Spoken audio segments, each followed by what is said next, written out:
तलब हुसैन साहब ये फरमाइएगा सर कि ये क्या मुस्लिम लीग नून की जो क़यादत है, अब आपने कहा कि हम मियाँ शहबाज शरीफ साहब मौजूद हैं, पंजाब में हमजा शहबाज शरीफ साहब थे, लेकिन क्या जब आपकी मुलाकात होती है, जाहिर बात है ऑफ द रिकॉर्ड भी बातें होती हैं, कोई ये तासुर तो नहीं मिल रहा कि यार हमारे साथ हाथ ही हो गया है और मतलब ये काम कहीं और ही चला गया है और ये हो जाता तो शायद बेहतर होता, हम ना हुकूमत कंटिन्यू करते और इलेक्शन फ़ौरन में चले जाते तो शायद वो बेहतर होता, हमने नहीं मानी बात, उस दबाव को सस्टेन हमने किया तो हमारे गले पड़ गई हर चीज़।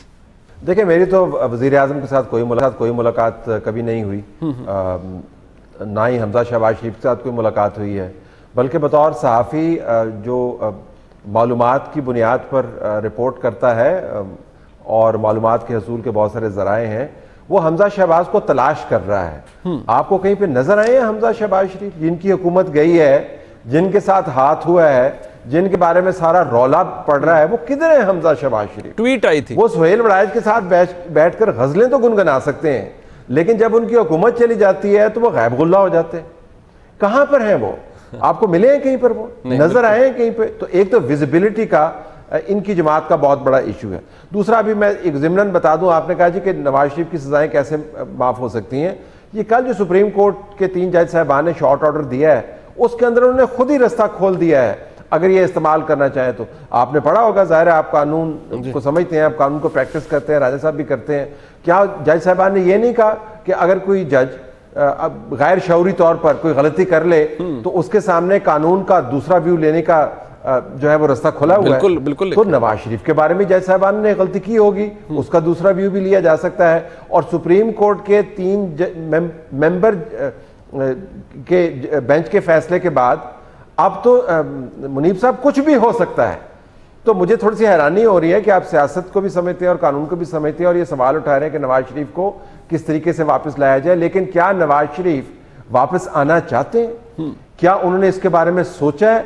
आप 100 सवाल कर लेंगे राजा साहब से, राजा साहब हैज नथिंग टू आंसर, क्योंकि इनके पास कोई क्लैरिटी मौजूद नहीं है। और मैं ये भी बता दूं कि सिर्फ क़यादत का फुकदान जो है वो नून लीग में आपको नजर नहीं आता यहाँ पर, यानी ये बिल्कुल इनके दाने जो है ना मुके हुए नहीं है सिर्फ शहबाज शरीफ और हमजा शहबाज के। बाकी पीडीएम की जमातें किधर है? मौलाना फजल रहमान रोज बैठ के आपको धमकी आमेज किस्म के लहजे के अंदर प्रेस कॉन्फ्रेंस करते हैं, भारी भरकम किस्म की। और किधर है आपका एहतजाज?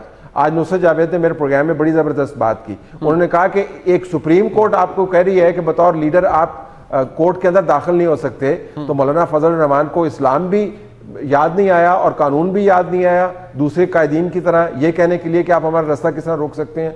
पीपल्स पार्टी की क्या क़यादत है? देखें, गोल मोल मुंह बना के अच्छी अंग्रेजी अच्छी उर्दू के अंदर ट्वीट्स करके जुमले कस के आप इस बहरान से नहीं निपट सकते। नून लीग के अंदर, अब आपका जो बुनियादी सवाल है, नून लीग के अंदर रैंक एंड फाइल में जिनसे हम बात करते हैं, ये बड़ा गहरा तस्वर है कि उनके साथ हाथ हो गया है और उनको दे हैव बीन प्लेड, उनको बताया गया कि उनकी मदद की जाएगी।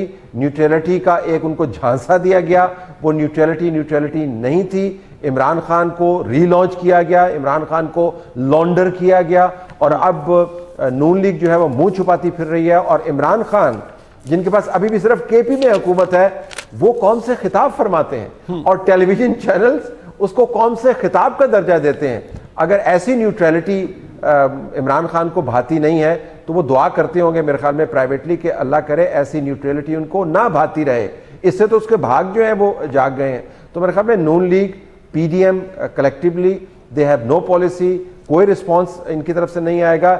ये बुनियादी तौर पर इंतजार कर रहे हैं कि किसी तरीके से जो न्यूट्रल्स हैं, अल्लाह का वास्ता है हकीकतन न्यूट्रल हो जाएं और इनकी कुछ मदद कर दें और उनके साथ बारगेन कर दें। इनके अलावा इनके पास कोई पॉलिसी नहीं है। और let me on this point, मैं जेंडर का एंगल नहीं यूज कर रहा, मैं एक मुहावरतन बात कर रहा हूं।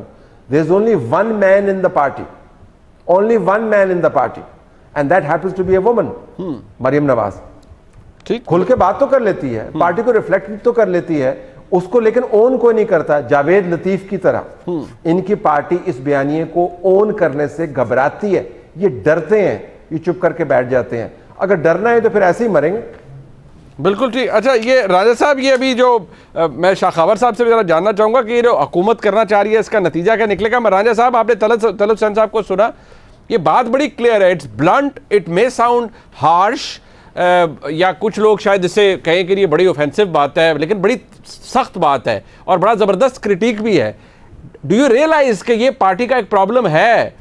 आई एम नॉट सेइंग कि the party has lost it identity, but the fact is कि आपके साथ आपका रैंक एंड फाइल बकौल तलत साहब के कह रहा है कि भाई हाथ हो गया है और आप लोग उसकी आप एग्रेशन में नहीं है, आप डिफाइंस नहीं शो कर रहे हैं। और ऑब्वियसली जब आप गवर्नमेंट में होंगे, जब आप चाह रहे होंगे कि हम रिड़ के किसी तरह इलेक्शन तक पहुंच जाएं और ये लोगों के आगे बयान करें कि नहीं जी हम रियासत बचा रहे हैं मुश्किल फैसले करके, फैक्ट ऑफ द मैटर ये है कि आपको अभी खुद पता ही नहीं है कि आपने क्या करना है। रांझा साहब